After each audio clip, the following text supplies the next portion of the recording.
Everybody,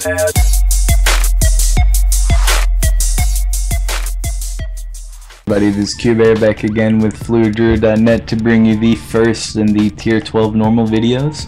This is Beth'Tilac. As you can see, when you first engage her, she's going to go into her top level and going to just kind of do like a little fire AoE on the raid group, so just have everybody stacked up. You really need to try to get some of these spinners down as quickly as possible. Your tank that's going to be tanking Beth will hop up on the first spinner. As soon as he hits her, she'll stop the fire AoE pulse, and then it becomes downstairs just a matter of priority. You really need to kill these spiderlings first while getting more spinners down for the rest of your raid group to go upstairs. We send all our melee upstairs and leave our range downstairs since they have range AoEs for the spinners. As you can see, that drone just spawned downstairs as I went up. And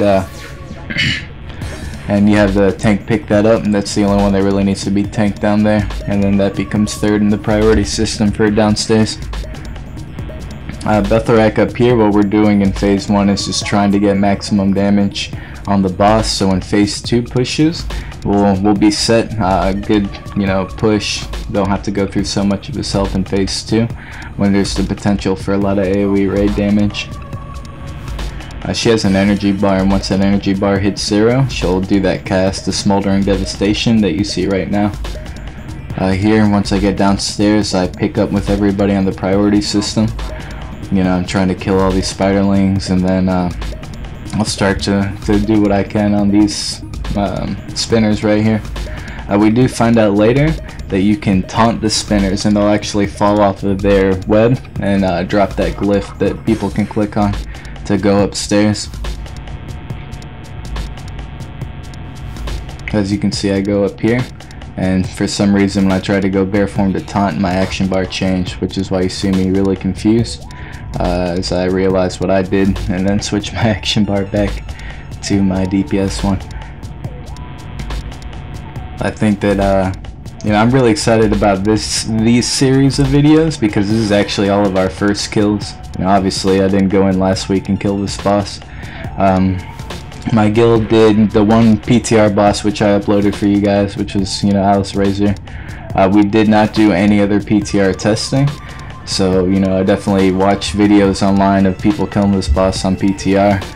Definitely big ups to the guys from Learn to Raid for putting out the videos that they did from the PTR bosses. Definitely learned a lot from there.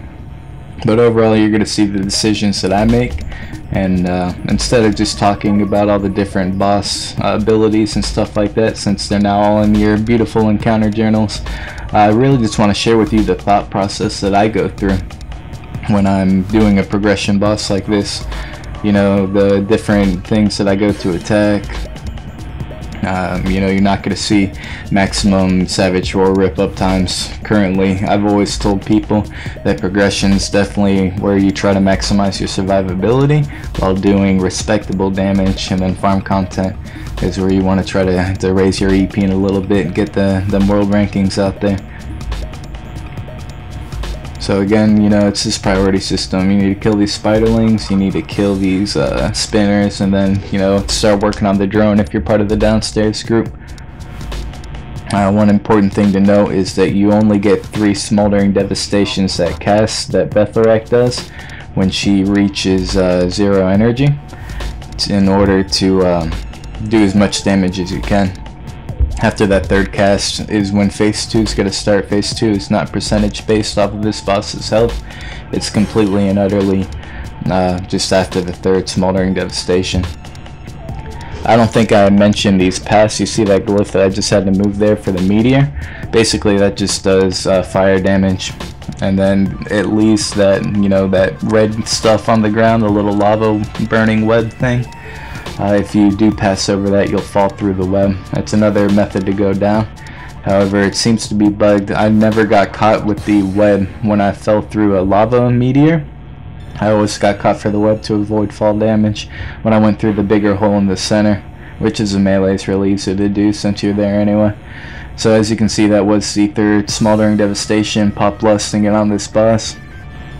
There's Two things to know here. First one is the frenzy that she gets is going to just increase the AoE pulse she does.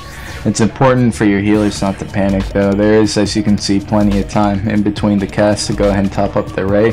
However, as the fight goes on, it's going to be harder to do so just because of the extra damage that that does.